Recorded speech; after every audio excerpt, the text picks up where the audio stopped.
कारण आमचं मागणं आणि संतांचं मागणं याच्यामध्ये फरक आहे. आमचं मागणं हे लौकिकातलं मागणं आहे, प्रपंचातलं मागणं आहे. ऐहिकाचं मागणं आम्ही भगवंताकडे मागतो आणि मुळात संसार नश्वर आहे. आम्ही संसारातल्याच गोष्टी मागतो, त्यामुळे त्याही एक ना एक दिवस संपतात आणि वाट्याला येतं ते दुःख. चिरंतन शाश्वत सत्य हे संतांना उमगलं होतं. तुकोबराय एकदा नाही, दोनदा नाही, 3 वेळा ठामपणे सांगतात, सत्य तू सत्य तू सत्य तू विठ्ठला, का गादाविला हा जगदाकार. ब्रह्म सत्यं जगन मिथ्या हा शंकराचार्यांचा जगन्मिथ्यावाद प्रसिद्ध आहे. श्लोकार्धीन प्रवक्ष्यामि कथये ग्रंथकोटिभिः, ब्रह्म सत्यं जगन्मिथ्या जीवो ब्रह्मैव नापराः. आचार्यांनी आपल्या शिष्यांना सांगितलं, कोट्यावधी ग्रंथांमध्ये जे तत्वज्ञान मी तुम्हाला सांगितलंय, 4 वेद, 18 पुराण, उपनिषद, शास्त्र, या सगळ्याचा अर्क मी तुम्हाला सांगतो एका वाक्यात, ब्रह्म सत्यं जगन्मिथ्या.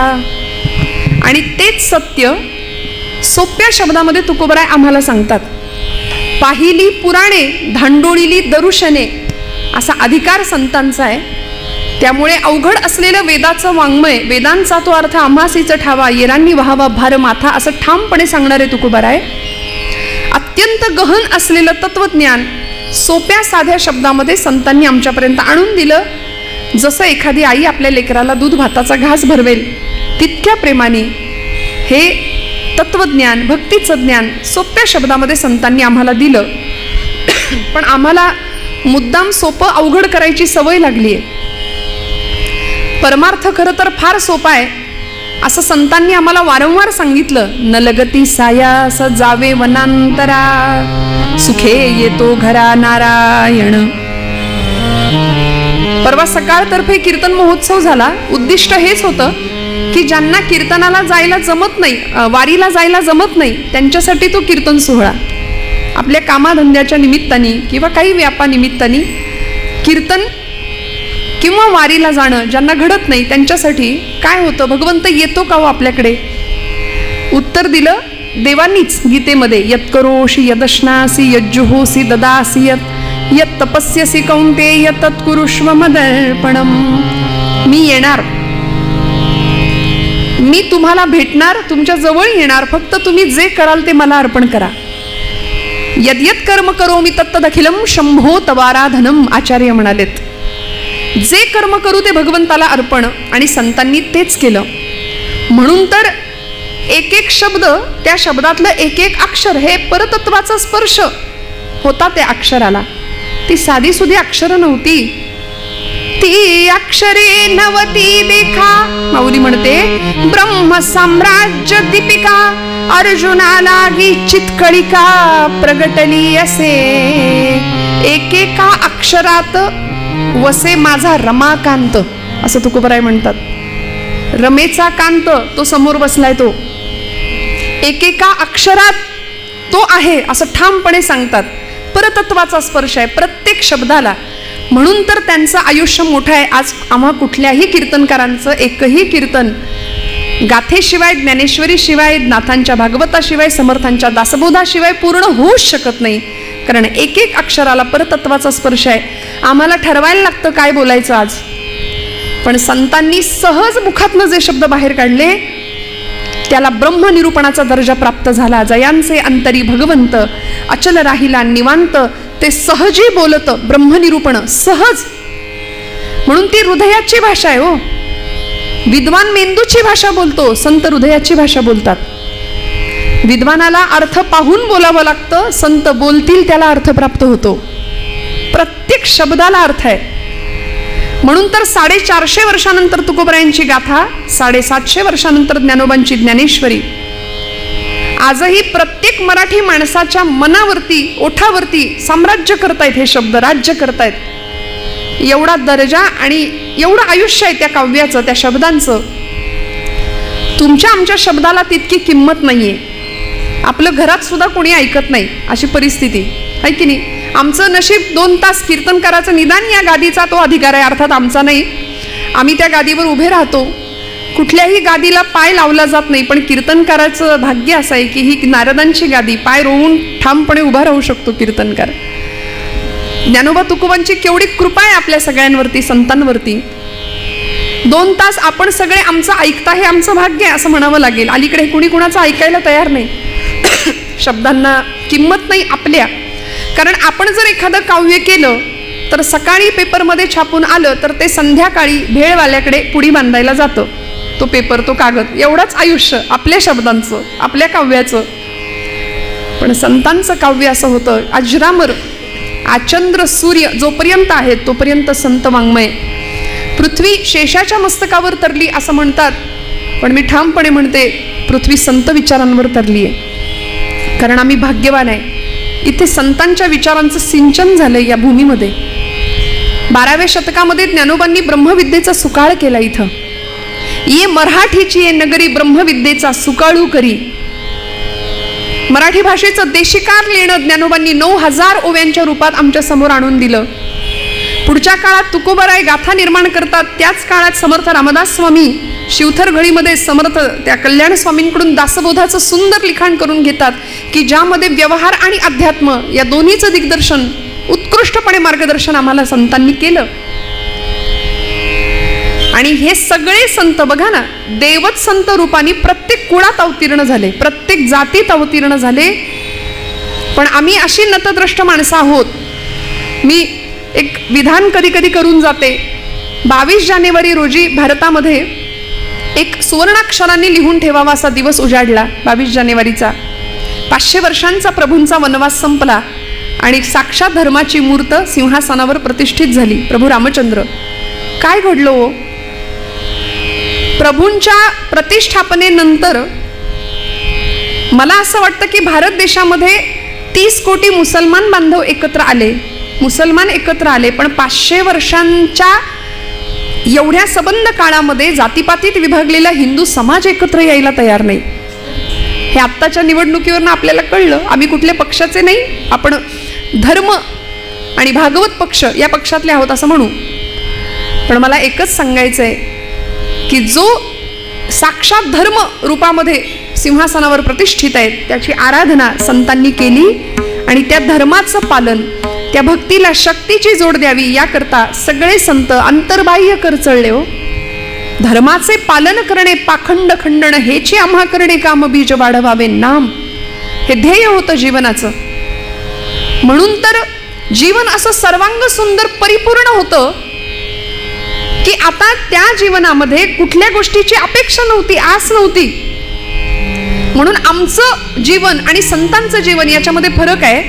आमच्या जीवनामध्ये आशा, तृष्णा, इच्छा, वासना संपतच नाहीत, अखंड चालू आहे, अखंड. किती धावतो आम्ही.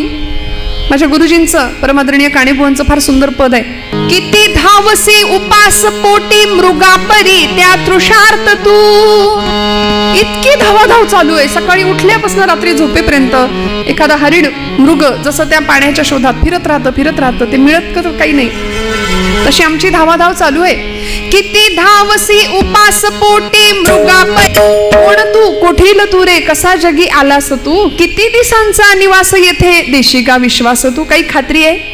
काही गॅरंटी कार्ड येताना घेऊन आलोय का हो? प्रत्येक वस्तूची एक्सपायरी डेट ठरलेली असते ना. आपण बाजारातून कुठलीही वस्तू आणा, त्याचं लाईफ ठरलेलं आहे. तसं याही वस्तूची एक डेट ठरलेली आहे, दिवस, वेळ, वार, तारीख निश्चित आहे. कुठल्याही प्रकारचा शाश्वती नाहीये या देहाची, या जीवनाची. मग तरी सुद्धा ही आसक्ती कधी संपणार, ही आस आमची कधी कमी होणार. संतांना आमची काळजी वाटली म्हणून खरं तर काय मागावं याचा वस्तुपाठ मागणीच्या रूपाने संत ठेवतात आमच्या समोर. वास्तविक त्यांना मागायची काहीच गरज नाहीये, पण आम्हाला कळावं देवाकडे काय मागायचं असतं. म्हणून ज्ञानोबांनी सुद्धा जगाच्या पाठीवर कुणीच नाही मागितलं असं उदात्त मागणं मागितलं पसायदानाच्या रूपाने. जे खळांची व्यंकटी सांडो तया सत्कर्मी रती वाढो, भूता परस्परे पडो मैत्र जीवांचे. देणारा तितक्याच ताकदीचा होता, मागणाराही तेवढ्याच ताकदीचा, असं उदात्त मागणं मागितलं. नामदेवांचं पसायदान प्रसिद्ध आहे. अकल्प आयुष्य व्हावे तया कुळा, माझी या सकळा हरीच्या दासा, कल्पनेची बाधा न हो कोणे काळी, ही संत मंडळी सुखी असो. आमचे समर्थ रामदास स्वामी, कल्याण करी रामराया जनहित विवरी, तळमळ तळमळ होतची आहे तुझा तूची सावरी. किती सुंदर मागणं मागितलं. अहो भगवंतच मागे लागला, काहीतरी मागा, काहीतरी मागा, काहीतरी मागा.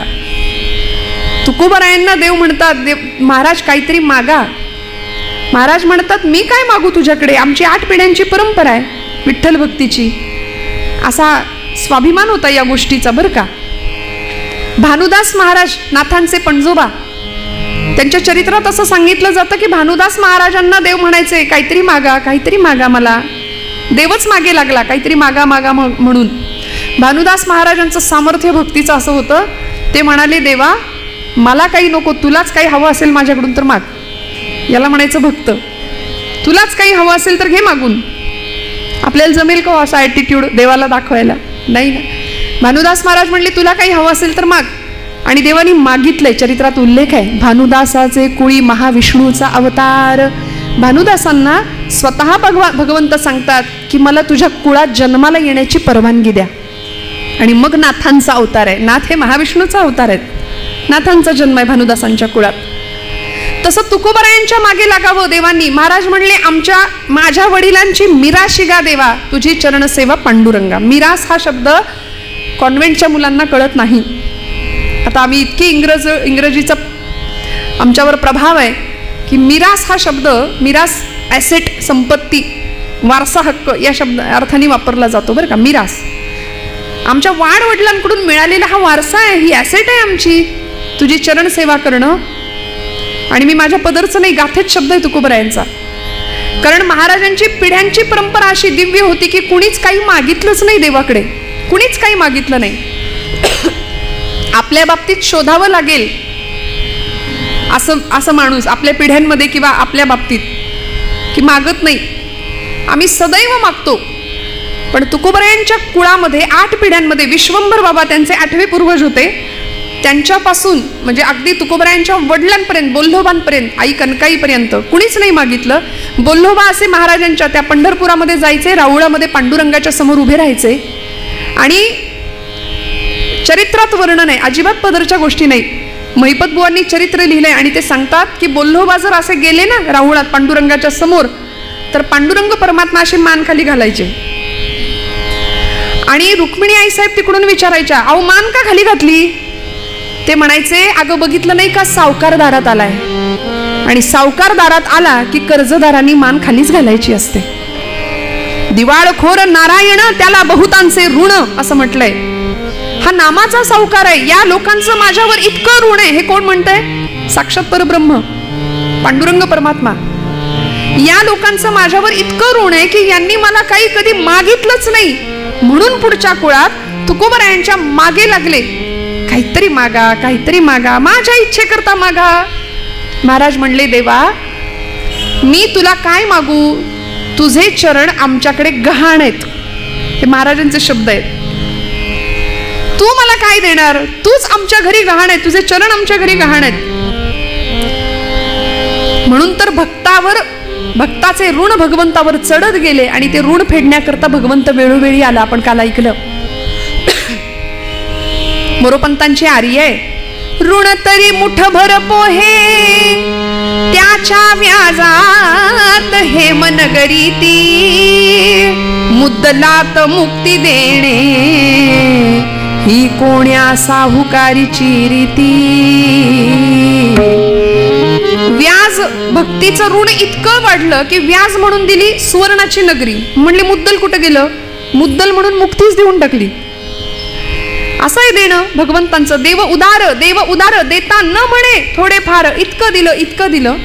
तुकोबाराय म्हणतात मला काही नको, तरी पण देव ऐकायलाच तयार नाही. नाही माझ्या इच्छेकरता महाराज काहीतरी मागा तुम्ही. आणि महाराजांनी या अभंगामध्ये तुकोबारायांनी मागणी ठेवली आपली. देवा हे बघ मला काही नकोय, हे खरं आहे, मी किती वेळचा तुला सांगतोय नको नको, तरी सुद्धा तू माग माग माग म्हणून माझ्या मागं लागलायस. म्हणून मागतो तेवढं दे. आणि अभंगाचं प्रथम चरण तुकोबाराय सांगतात, हेची व्हावी माझी आस जन्मो जन्मी तुझा दास, पंढरीचा वार करी वारी चुकोने दे हरी. हेची व्हावी माझी आस, जन्मोजन्मी तुझा दास. जन्म जन्मांतरीच्या ठिकाणी जीवाचं शिवात्म्याशी मिलन व्हावं हीच अपेक्षा होती संतांची. वास्तविक जीव हा अपूर्ण आहे, त्याला पूर्णत्वाची ओढ लागली आहे. जीव अपूर्ण आहे आणि पूर्ण काय आहे? पूर्ण ब्रह्म आहे. आम्हाला वेदांनी सांगितलं ना, ओम पूर्णमद पूर्णमिदं पूर्णात् पूर्णमुदच्यते पूर्णस्य पूर्णमादाय पूर्णमेवावशिष्यते. पूर्ण काय आहे? पूर्ण ब्रह्म आहे. आणि त्या ब्रह्माची अनुभूती तुम्हाला मला यावी ही संतांची अपेक्षा आहे. म्हणून तर त्यांना जो आनंद मिळाला तो आपल्याला मिळावा. कारण आपण नश्वर संसारामध्ये प्रपंचामध्ये आनंद शोधतोय हे माहिती होतं त्यांना. म्हणून तर काय मागावं याचा वस्तुपाठ दिला, त्याचीच मागणी केली, ते ब्रह्मच मागितलं. जन्मोजन्मी तुझा दास, दास्य भक्ती मागून घेतली. समर्थांनी दासबोधात दास्य भक्तीसाठी वेगळा समास लिहिला. जिथे पंच ज्ञानेंद्रिय पंच कर्मेंद्रिय मन आणि बुद्धी सगळंच तिथे अर्पण करायचंय देवाला, याला म्हणायचं दास्य.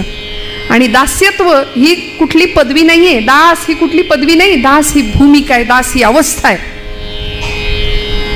प्रचंड निग्रहाने भगवंताला समर्पण त्याग करणं.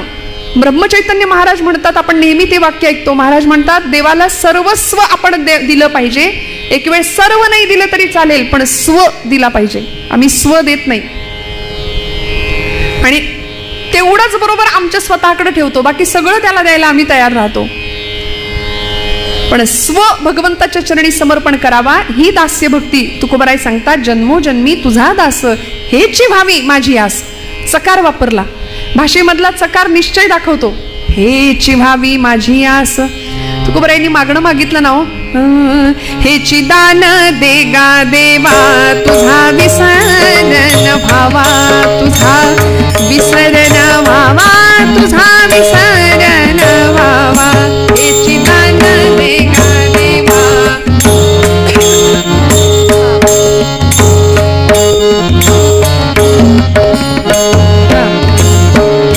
गुणगायीन आवडी, गुणगायीन आवडी हेची माझी सर्व जोडी. गुणगायीन आवडी हेची माझी सर्व जोडी, हेची माझी सर्व जोडी, हेची माझी सर्व जोडी.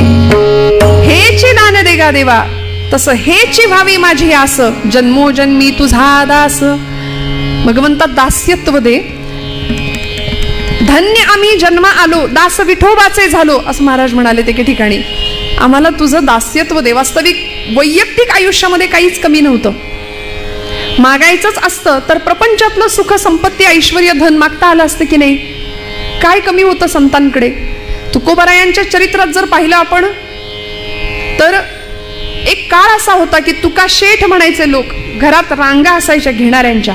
प्रचंड श्रीमंती. कनकाई आई सोन्याचं सलकडं हातात घातल्याशिवाय बाहेर पाठवत नव्हत्या तुकोबांना. पण दुष्काळ आला, 12 वर्ष अखंड पडलेला, आणि त्या दुष्काळाने सगळं नेलं. महाराज म्हणतात, बरे झाले देवा निघाले दिवाळे, बरी या दुष्काळे पीडा केली. बरं झालं. संसाराचे चटके ज्याला सहन करायला मिळतात ना, तो परमार्थ टिकतो. इकडं सगळं सुख आहे आणि मग इथे येत नाही. खरं सांगू का, एक वाक्य मी सांगून जाईन. वेदना आम्हाला भगवंताकडे नेते. वेदना भगवंताच्या जवळ राहायला मदत करते. जो संसार तापेत तापला पोळला तोची परमार्थी भला, असं महाराज म्हणतात. सगळं सुखात आहे, मग भगवंत कसा आठवेल. तुकोबाराय बरं झालं म्हणतात, संसाराची ही माझ्या दुर्दशा झाली देवा, बरं झालं. पण असे तुकोबाराय पांडुरंगाला किती मानतात. अशा 12 वर्ष पडलेल्या दुष्काळामध्ये अन्न पाण्यावाचून माणसं गुरढोरं मरतायत. आणि अशा वेळी महाराजांच्या दारामध्ये एखादी जख्ख 80 वर्षाची म्हातारी येऊन उभी राहायची. ठिकठिकाणी फाटलेलं लुगडं आहे आणि सकाळची वेळ. महाराजांची दुसरी पत्नी जिजाई, आवली म्हणायचे आवडीने तिला.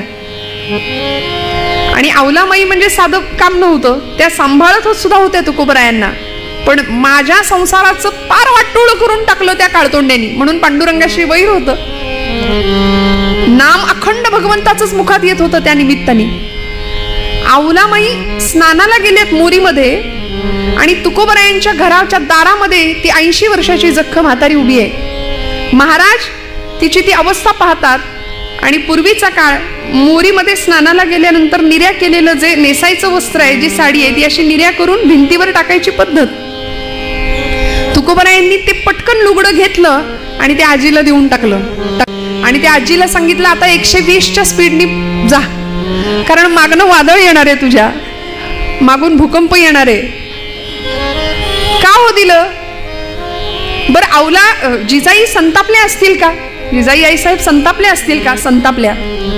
का संतापल्या? माझी साडी का दिली म्हणून संतापल्या का? नाही. आता अब्रू कशाने झाकू मी? कारण आता सारखं नसतं. आता कपाट उघडलं की निम्म आपल्या अंगावर पडतं. साड्यांचं कपाट आता उघडलं की आपल्याच अंगावर पडतं की नाही सगळ्या साड्या.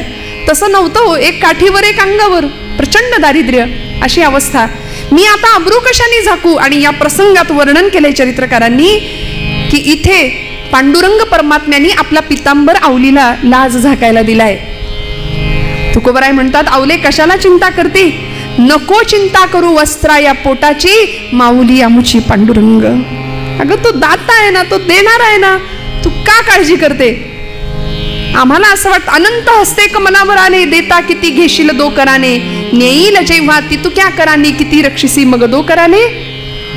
नाथांच्या घरची श्रीमंती मी कशाला सांगायला हवी आपल्याला. गिरिजामाई आणि नाथबाबांच्या घरात वाड्यात सर्व जाती धर्माच्या पंक्ती बसायच्या जेवायला. गोदावरीवरून नाथ रोज स्वतः कावडीने पाणी आणायचे. जिथं परब्रह्म राबलं, 1 नाही 2 नाही 12 वर्ष आपल्याला वाटतं श्रीखंड्या, पण नाही, 36 वर्ष भगवंत राबले. एकदा श्रीखंड्या म्हणून, एकदा गोविंद म्हणून आणि एकदा केशव म्हणून. 36 वर्ष अखंड भगवंत राबले. ऋणातनं मुक्तच होता येत नव्हतं भक्ताच्या. त्या नाथांच्या घरची श्रीमंती, पण तरी सुद्धा मागितलं काय हो देवाकडे? इतकी लौकिकातली प्रचंड श्रीमंती होती, पण लौकिकापेक्षा पारलौकिक मागणं संतांनी मागितलं. आणि आम्हाला ते कळावं की देवाकडे काय मागायचं असतं. नाथांच्या घरच्या श्रीमंतीचं असं वर्णन केलंय की मध्यरात्री नाथांच्या घरी चोर शिरले बरं का, आणि सगळा ऐवज हस्तगत केला एकनाथ महाराजांच्या घरचा आणि निघाले पळून. पळून जाताना नाथांच्या पायाला स्पर्श झाला. नाथ बाबा उठून बसले, तसे हे सगळे घाबरले आणि सगळा ऐवज नाथांच्या समोर ठेवला आणि क्षमा मागितली. पश्चाताप झाला. नाथ बाबा क्षमा करा म्हणाले. आणि ते राजयोगी संत होते, शांतीब्रह्म होते. नाथ महाराज म्हणाले, काळजी करू नका, हे तुम्ही कष्टाने जमा केलंय की नाही ते तुमचं आहे, आता तुम्ही घेऊन जा, याचा मला काही उपयोग नाही, पण इथून पुढे माझ्या भगवंताचं नाम घ्या, तुम्हाला काही कमी पडणार नाही. आणि हे सगळे निघाले. एक चोर त्यांच्यातला कुठे दिसेना. तो स्वयंपाकघरात काहीतरी शोधत होता, भूक लागली म्हणून. माऊली म्हणतो आपण संतांना. गिरिजामाईंनी ओळखलं भूक लागली, सगळ्यांनाच भूक लागली असेल. म्हणाले, पदर खोचला मध्यरात्री 2-2:30 वाजता आणि म्हणाले, आता स्वयंपाक रांधून वाढते, तुम्हाला सगळ्यांना बसा जेवायला. म्हणून चूल पेटवायला घेतली. सरपण बघायला लागले तर सरपण मिळेना, कारण पावसाचे दिवस भिजलं होतं, सगळी लाकडं भिजलेली. सरपण कसंच मिळवायचं आता, चूल पेटवायची कशी? म्हणून वर्णन आहे चरित्रात नाथांच्या. काय श्रीमंतीचं वर्णन कराल? नाथांचा चंदनी पलंग होता, तो मोडला नाथांनी. कडाकड पलंग मोडला, त्याची लाकडं बनवून त्याच्यावर स्वयंपाक रांधला, त्याच्यावर स्वयंपाक शिजवला. आणि जावयाच्या थाटात चोरांना सुद्धा जेव घालणारे शांतीब्रह्म एकनाथ महाराज होते. गिरिजामाई होत्या. आमच्याकडे एखादी चंदनाची वस्तू असेल तर आम्ही किती लोकांना दाखवत सुटतो, चंदनाचा आहे, चंदनाचा आहे. नाथांकडे पलंग चंदनाचा, तो मोडला, चुलीत घातला. एवढी प्रचंड श्रीमंती होती. मला सांगायचं एवढंच आहे की लौकिकातली श्रीमंती संतांकडे होती. समर्थ रामदास स्वामी म्हणतात, प्रपंची असावे सुवर्ण, परमार्थी पंचीकरण. प्रपंच फटका तुटका करणं हे संतांना सुद्धा मान्य नव्हतं. उत्तमच प्रपंच झाला पाहिजे, पण आसक्ती कशाची धरावी? जन्मोजन्मी तुझा दास.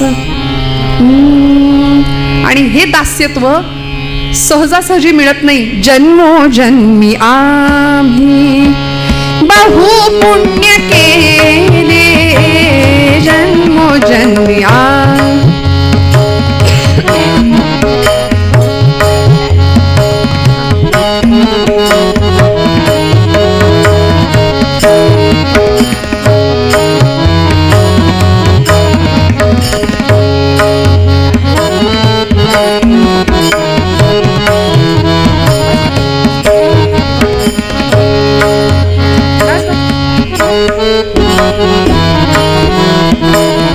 जन्मोजन्मी आम्ही, जन्मोजन्मी आम्ही बहु पुण्य केले, तेव्हा या विठ्ठले, तेव्हा या विठ्ठले कृपा केली.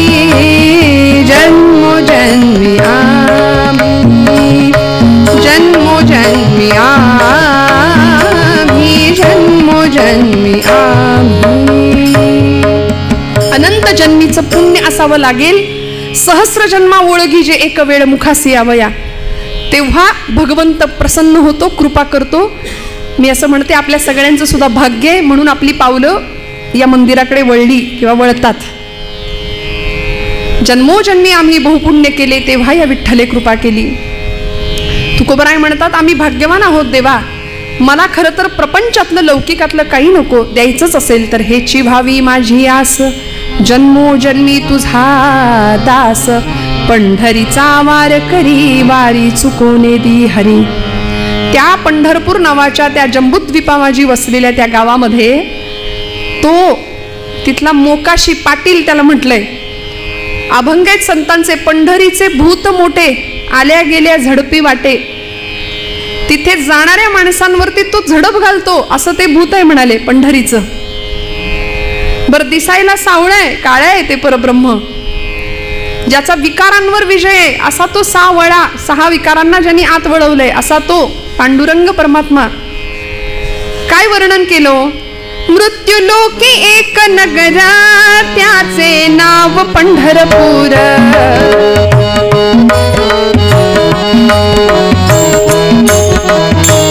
ओ मृत्युलोकी एक नगरा, त्याचे नाव पंढरपूर.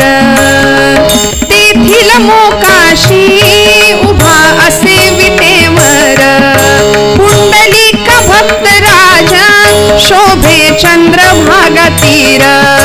बोलते साधू संत जीवा वाटे हुर हुर, तुम्ही संत माय बापा, तुम्ही संत माय बापा, एवढा उपकार करा. न्यामज तीर्थवारी दाखवा दिनांचा सोयरा, न्यामज तीर्थवारी दाखवा दिनांचा सोयरा. काय बघायचं तिथे पंढरपूरला जाऊन? तिथला तो जो पाटील आहे, मोकाशी म्हटलंय त्याला, तो उभा आहे 28 युगांपासनं, ते सावळ परब्रह्म डोळ्यामध्ये बघावं. अजून काय मागितलं? पंढरीचा वार करी, वारी चुकोने दी हरी. संत संग सर्व काळ, अखंड प्रेमाचा कल्लोळ. संतांचा संग मागितला, आणि जो अत्यंत दुर्लभ आहे. जगामध्ये 3 गोष्टी महाकठीण महादुर्लभ आहेत, आचार्यांनी सांगितल्या. दुर्लभम त्रयमेव एतत्, देवानुग्रह हेतुकम, मनुष्यत्वम मुमुक्षुत्वम, महापुरुष संश्रयः.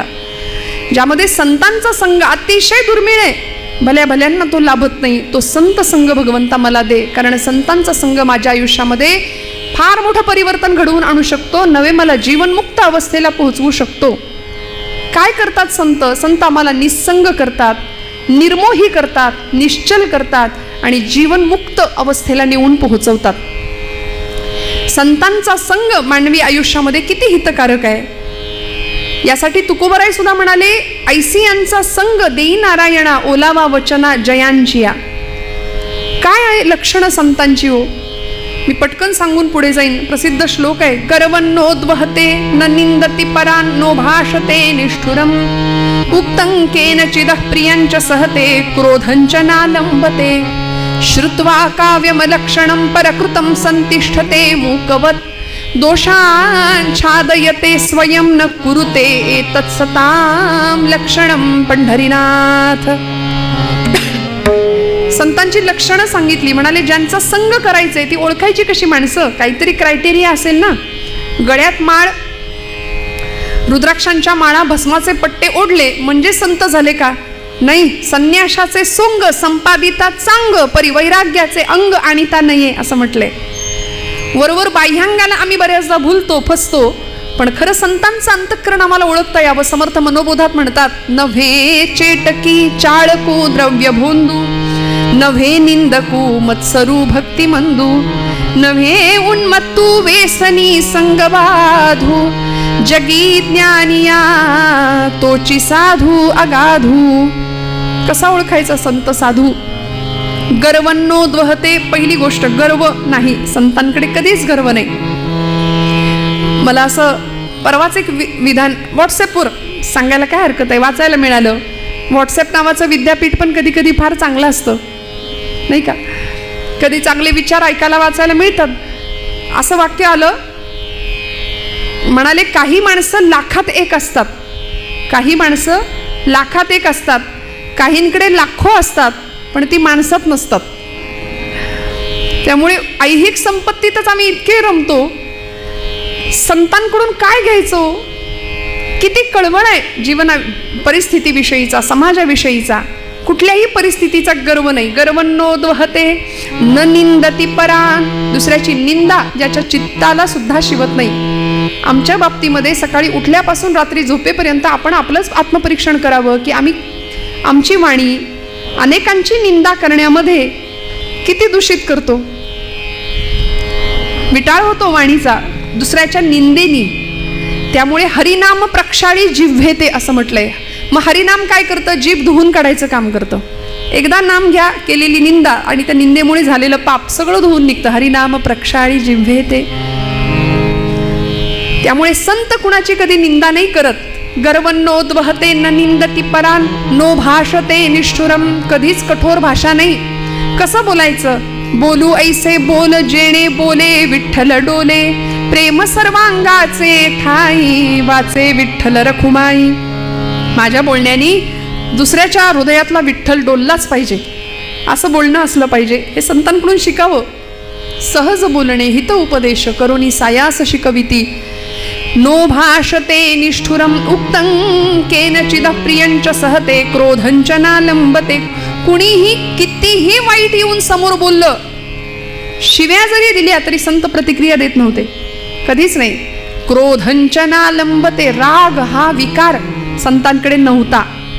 खरं तर राग ही मानवी स्वभावाची वृत्ती आहे, पण त्या रागातून निर्माण झालेला क्रोध हा विकार आहे.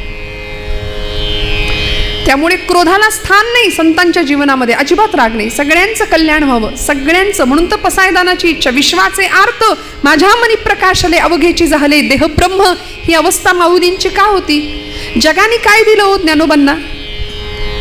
वास्तविक आम्ही जर असतो किती राग आला असता? नाही.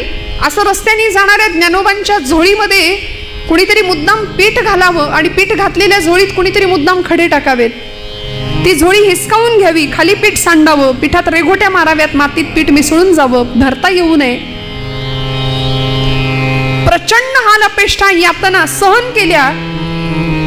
काय पाप केलं होतं हो असं? संन्यासाची पोरं म्हणून विटंबना झाली. प्रचंड हाल अपेष्टा आणि प्रचंड त्रास झाला. एका हरिपाठासाठी ज्ञानोबांचे 1000 वेळा पाय धरले ना तरी ते कमी ठरतील. एवढे उपकार आपल्यावर करून ठेवले. ज्ञानेश्वरी माऊली म्हटलं तरी आपले डोळे पाणावतात, अंतःकरण गलबलून निघतं.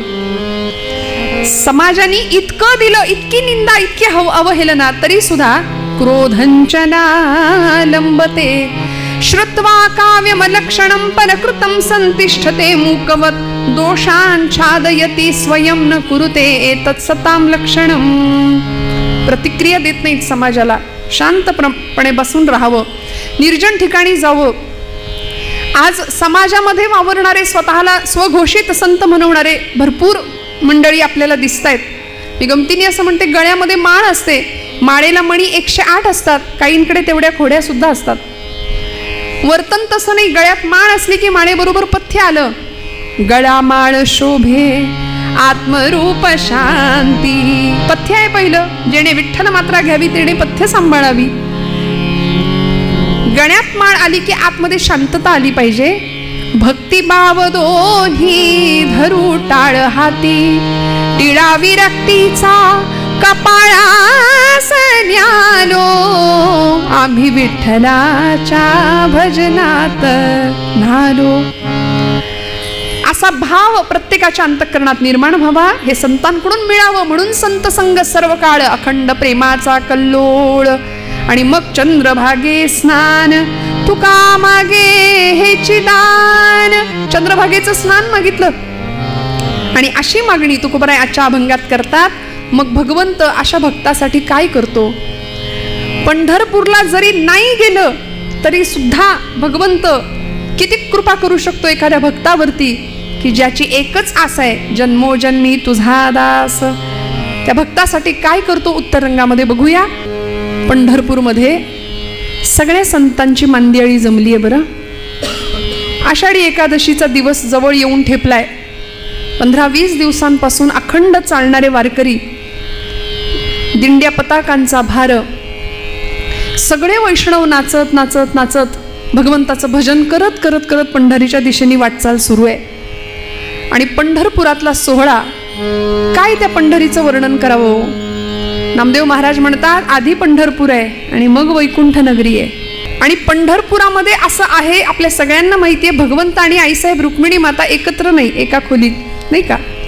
पलीकडून आईसाहेबांनी हळूच पांडुरंग परमात्म्याला, आपल्या पतिदेवांना विचारलं, का हो एवढा सगळा लाखोंचा समुदाय येतोय तुमच्याकडे, या सगळ्या पंढरपूरच्या या आषाढीच्या गर्दीमध्ये, या यात्रेमध्ये सगळे हौशे गौशे नवशे, नाही का, सगळे असतात. मग सगळ्यांना तुम्ही वैकुंठाला पोहोचवणार का? वैकुंठाची गती सगळ्यांना मिळणार का? केवढं ट्रॅफिक जाम होईल तिथे, किती गर्दी होईल, एवढी सगळी मंडळी तिथे वैकुंठात मावणार का, बसणार का, सगळ्यांना वैकुंठ प्राप्त होणार का? असं कोणी विचारलं? रुक्मिणी आईने विचारलं भगवंतांना.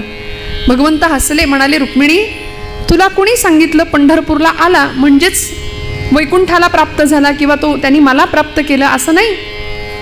मीच भगवद्गीतेत सांगितलं, यत करोशी यदश्नासी यज्जुहोसी ददासी यत यत तपस्यसी कौंतेय यतत कुरुष्व मदर्पणम.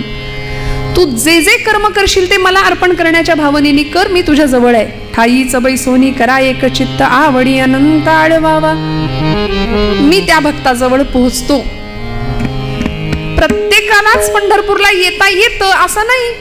शारीरिक आधीव्याधी आहेत, अडचणी आहेत, पण मग असा कोणी भक्त आहे का हो देवा की जो पंढरपूरला कधीच येत नाही? आहे ना, म्हणाले. जायचं का आपण तिकडे? जाऊया ना, म्हणाल्या. आणि भगवंत म्हणाले, मी त्या भक्ताचं तुला दर्शन घडवतो रुक्मिणी, चल. फार लांब नाही जावं लागणार, पंढरपूर पासून जवळच असलेल्या एका गावामध्ये भगवंत आईसाहेबांना घेऊन आले आणि कानावर शब्द पडले, कांदा मुळा भाजी, कांदा मुळा भाजी, कांदा मुळा भाजी, कांदा मुळा भाजी, कांदा मुळा भाजी.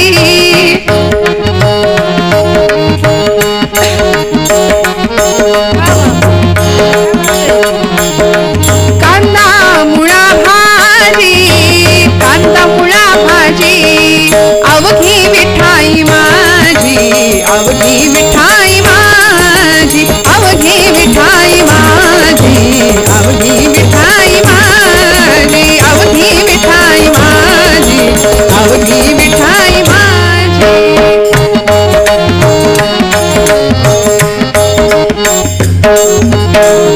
लसूण मिरची कोथिंबिरी, लसूण मिरची कोथिंबिरी, अवघा झाला माझा हरी, अवघा झाला माझा हरी. कांदा मुळा भाजी, कांदा मुळा भाजी, कांदा मुळा भाजी, कांदा मुळा भाजी, अवघी विठाई माझी, अवघी विठाई माझी, अवघी विठाई माझी, अवघी विठाई माझी, अवघी विठाई माझी, अवघी विठाई माझी. सावत्याने केला मळा, विठ्ठला पायी रोविला गळा. कांदा मुळा भाजी, कांदा मुळा भाजी. हा आवाज ऐकला कुठे आले होते हो? पंढरपूर पासूनचं असलेलं गाव आमच्या जुन्या कीर्तनकारांनी साकी वृत्तामध्ये वर्णन केलं. अरण गावचा भक्त सावता. गावाचं नाव अरण भेंडी, पंढरपुरापासून जवळ असलेलं गाव. आणि त्या गावचा सावता माळी नावाचा भगवंतांचा भक्त सावतोबा. जातीनी माळी आहे.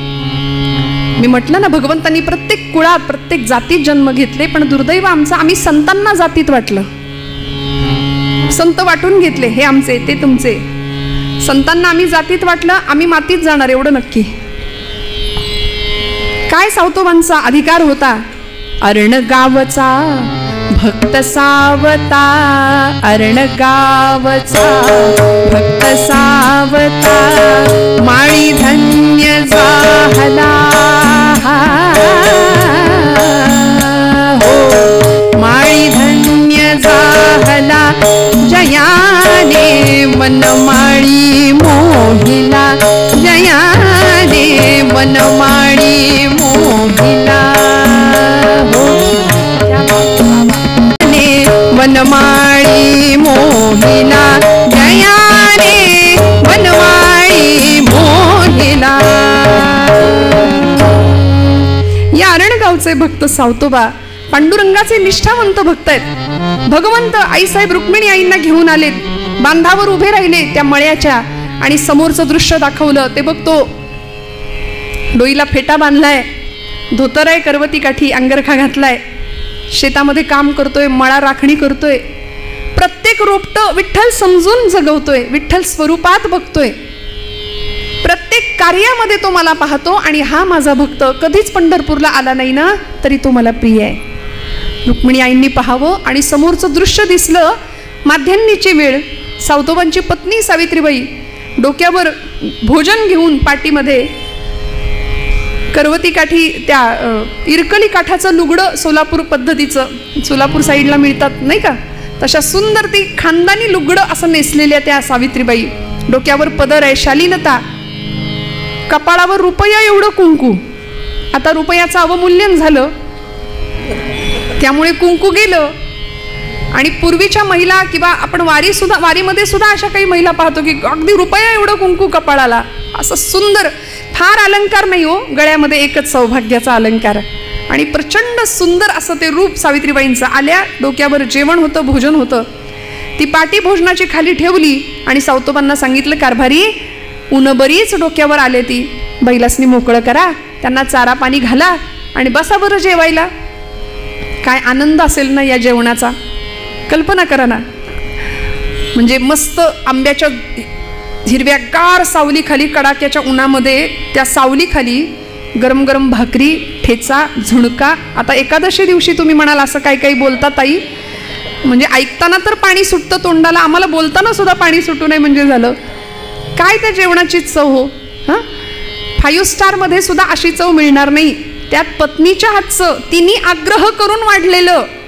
भोजेषु माता, पत्नी सुद्धा जेवायला वाढते तेव्हा आई वाढते असं वाटलं पाहिजे बरं का, असं शास्त्रकारांचं म्हणणं आहे. वाटत नाही ते वेगळं.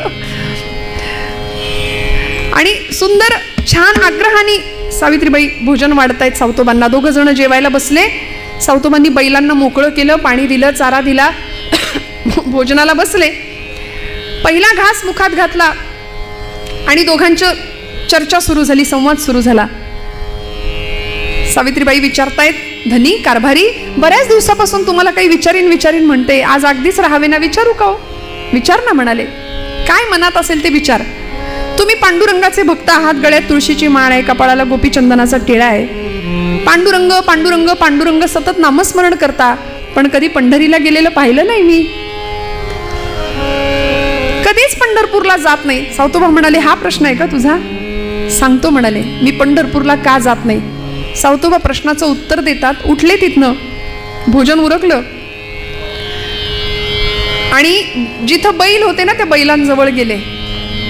आपल्या पत्नीला सांगतायत, तुझ्या प्रश्नाचं उत्तर देतो. माझा पांडुरंग फक्त विटेवरच आहे असं वाटतं का ग तुला?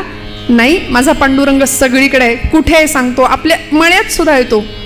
सांगू कसा आहे, कुठे आहे? बैलांच्या पाठीवर एक थाप मारली आणि सांगितलं, बैल विठ्ठल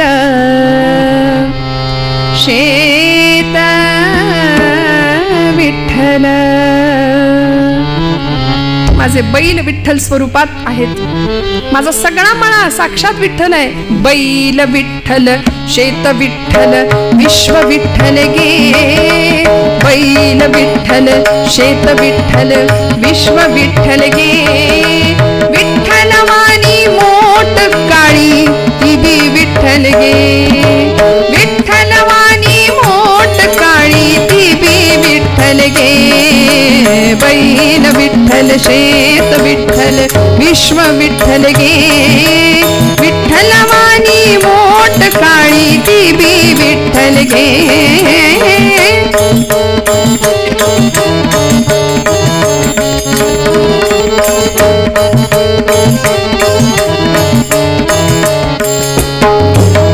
पोपट राघू मोर मैना चिमणी विठ्ठल गे. चिमणी वाणी नागू माझी ती बी विठ्ठल गे. वृक्ष विठ्ठल, वापी विठ्ठल, वेली विठ्ठल गे. वेली वाणी सखये माझी तू बी विठ्ठल गे. बैल विठ्ठल, शेत विठ्ठल, विश्व विठ्ठल गे. विठ्ठल वाणी मोठ काळी देवी विठ्ठल गे. विठ्ठल वाणी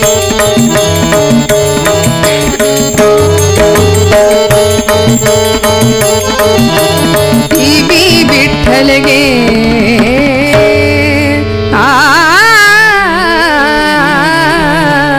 सगळं विठ्ठल स्वरूप आहे. सर्व चराचर सूर्य चंद्र गे. गमते विठ्ठल गे. विठ्ठलाचा दास सावत्या त्यो बी विठ्ठल गे. सगळं विठ्ठल. अगं तू एखाद्या वृक्षाच्या आधाराने जशी वाढणारी वेल असते तशी प्रपंचामध्ये माझ्यासोबत तू आहेस. तू सुद्धा विठ्ठल स्वरूप आहे. आपली नांगिता 8 वर्षाची ती सुद्धा विठ्ठल स्वरूप आहे. सगळ्या चराचरामध्ये एको देव हा सर्व भूतेषु गूढ हा सर्व व्यापी सर्व भूतांतरात्मा. हे उपनिषदांचं तत्वज्ञान सावतोबा सोप्या शब्दात आपल्या पत्नीला सांगतायत. सर्वभूती परमात्म तत्व आहे हे पत्नीला कळालं. आणि एवढं सांगत असताना तेवढ्यात त्यांच्या कमरेला अशी मिठी मारली मागून. 8 वर्षाची त्यांची नांगिता, नागू नावाची मुलगी धावत आली. म्हणाली, बाबा बाबा, आमच्या शेजारच्या मळ्यातल्या माझ्या सगळ्या मैत्रिणी आता आषाढीला पंढरपूरला चालल्यात. बाबा आपण पण जाऊया ना पंढरीला. आता पत्नीला सांगितलेलं तत्वज्ञान या मुलीला कसं कळणार. म्हणून तिच्या भाषेत सावतोबा सांगतात, नागू अगं वेडे, आपण पंढरपूरला जात नाही ग. बाबा का नाही जातो. आपण जात नाही कारण हा जो मळा आपण राखतो की नाही हा मळा पांडुरंगाचा आहे. काय सुंदर शिकवावं. कुळी कन्या पुत्र होती जे सात्विक तयांचा हरिख वाटे देवा. काय संस्कार असावेत. आपण सगळं जमवतो, इतकं जमवतो, इतकं जमवतो, पण हे सगळं त्याचं आहे हे आपल्याला कधी कळणार. हा सगळा मळा पांडुरंगाचा आहे हे सावतोबा नागूला सांगतायत. आपण त्याचं कुळ म्हणून काम करतो. सावतोबांना नागू हुशार होती. ती म्हणाली, बाबा कुळ म्हणून काम करतो तर मग आपला मालक झाला तो. हो आपला मालक आहे तो. तसा तर तो जगाचा मालक आहे. मग येत नाही कधी खंडणी वसूल करायला. वाटा मागायला, हिस्सा मागायला आलं पाहिजे ना त्यांनी. आता प्रश्न पडला सावतोबांना. सावतोबा म्हणाले, नागू येईल बर का, पांडुरंग येईल. तू बोलाव. तू बोलावलंस की तो येईल. सावतोबांच्या मुखातनं साक्षात परमात्मा बोलून गेला. तू बोलाव, भगवंत येईल. त्या 8 वर्षाच्या लेकरांनी मनावर घेतलं बरं का. त्या 8 वर्षाच्या लेकरांनी तेवढंच मनावर घेतलं आणि ठरवलं पांडुरंग मळ्यात आला पाहिजे. पांडुरंग मळ्यात आला पाहिजे म्हणून पट पट पट पट परकर पोलक्यातली ती मुलगी परकराच्या ओच्यामध्ये पटापट भाजीच्या पेंड्या बनवून अशा घेतल्या आणि दिंड्या निघाल्या होत्या पंढरीच्या दिशेने. त्या दिंडीच्या एक दिंडी येताना दिसली. त्या दिंडीच्या सामोरी येऊन उभी राहिली आणि त्या दिंडीच्या मालकांना सांगू लागली, अहो पांडुरंग आमच्या मळ्याचा मालक आहे. बाबा म्हणतात की ही भाजी तू त्याला पोहोचव आणि माझा निरोप सांग. पांडुरंग येईल आमच्या मळ्यात. वारकरी दादा पंढरपूरला निघालात ना हो. ते म्हणाले, हो. मग माझं एक काम कराल, आमच्या मळ्यातली ही भाजी पांडुरंगाला द्याल का हो. सावतोबा सांगत होते, आपण जर पंढरपूरला गेलो तर लाखोंच्या संख्येने लोक इथं थांबतात. इथे आपण त्यांना शिधा देतो. हजारोंच्या मुखातनं पांडुरंग स्वतः इथं भोजन करतोय. मग आपण पंढरीला जाऊन कसं चालेल?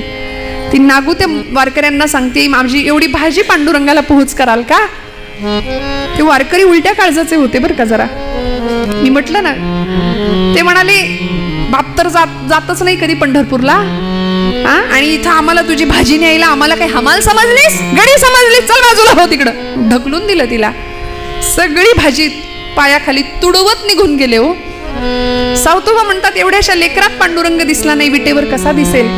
आणि हे भगवंतांनी खरं करून दाखवलं. सगळे निघून गेले. रडायला लागली. सगळी भाजी चुरगळून गेली, पायाखाली खराब झाली. पुन्हा आली.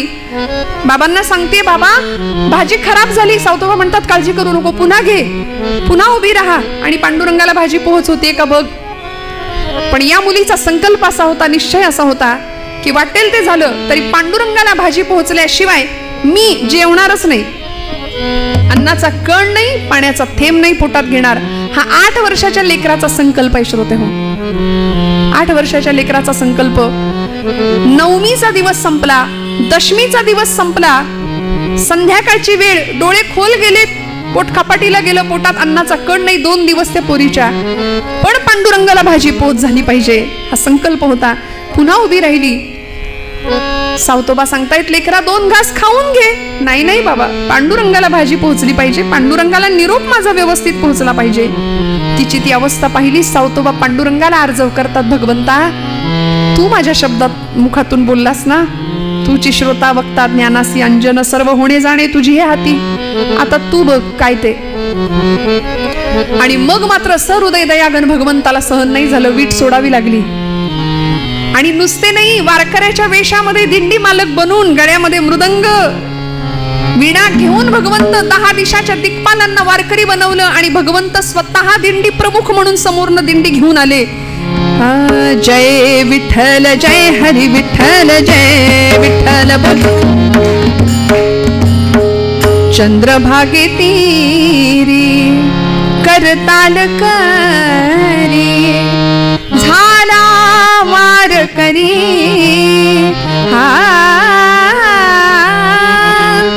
झाला वारकरी, रंगला भजनी हा श्री हरी, रंगला भजनी हा श्री हरी, रंगला भजनी हा श्री हरी.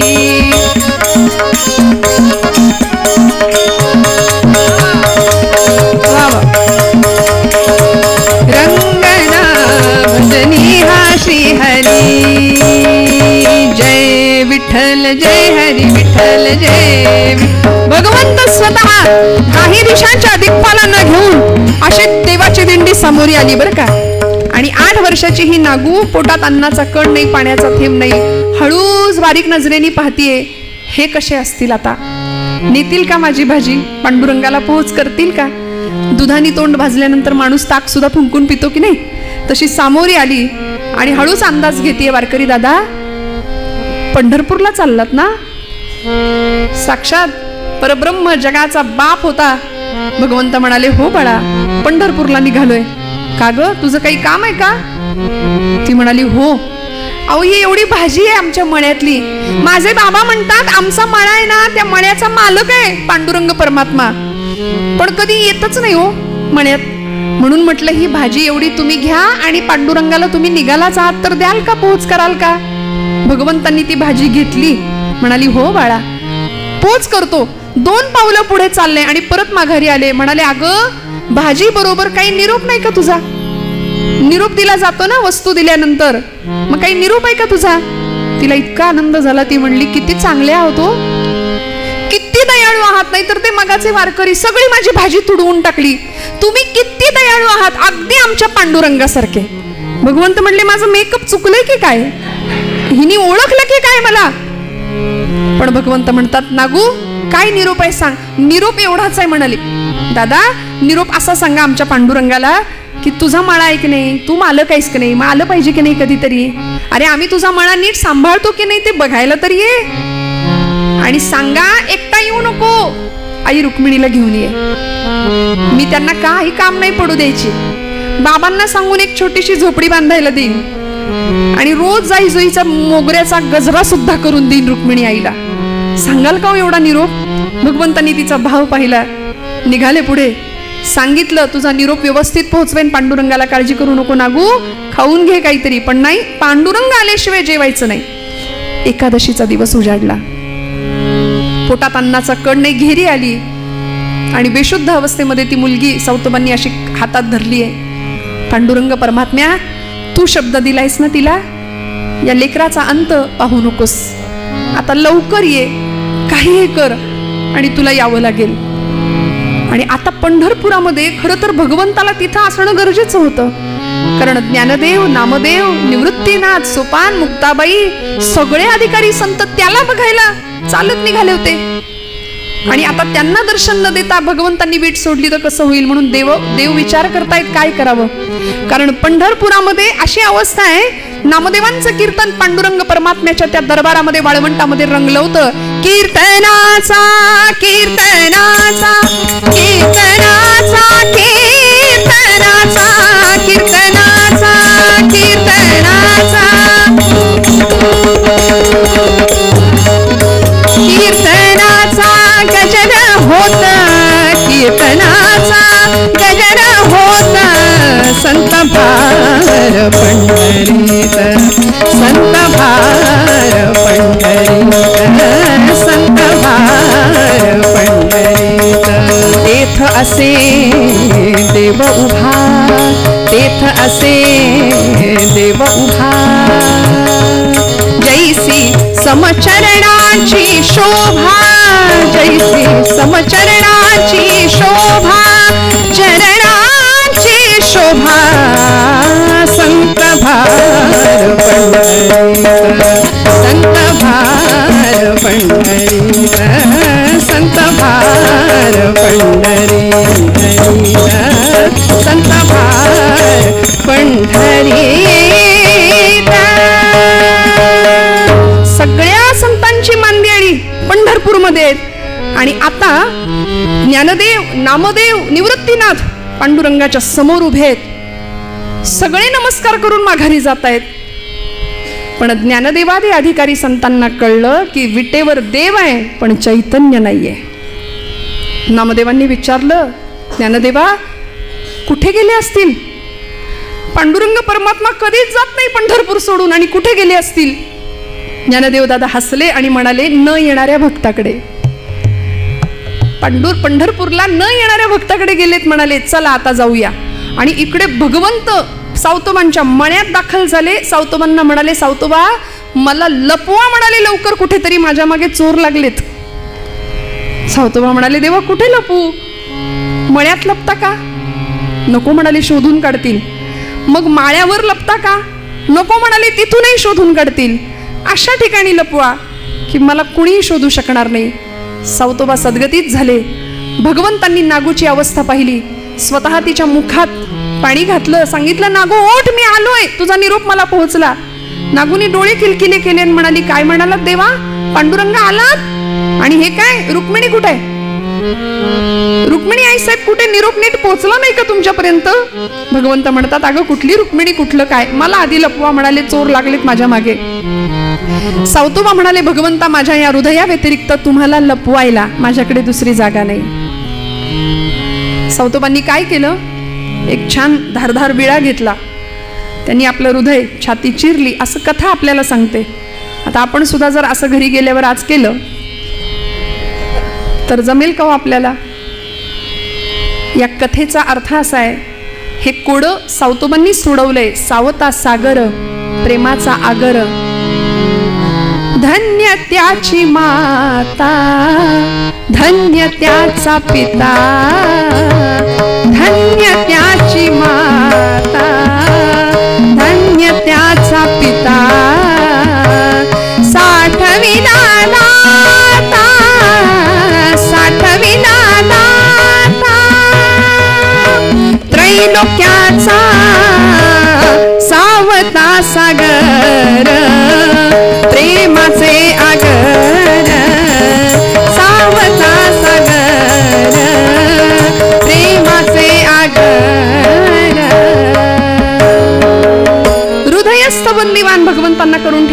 ते हृदय कसं असावं लागेल?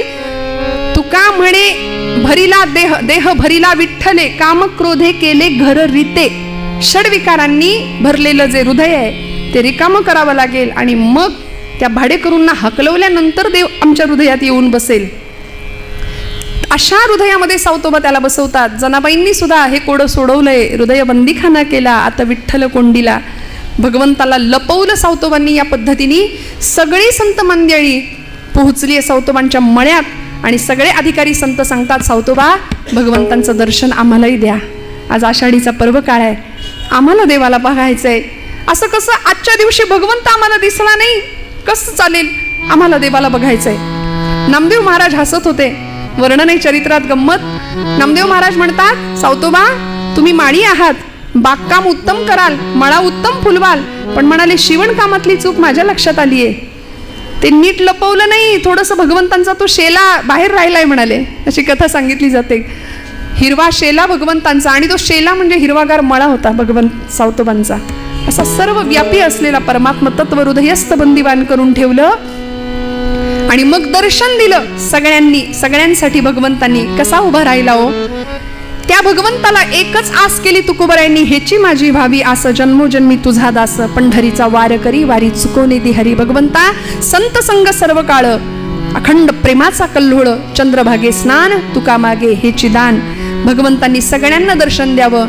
निराकार तो निर्गुण ईश्वर, निराकार तो निर्गुण राजा पंढरीचा.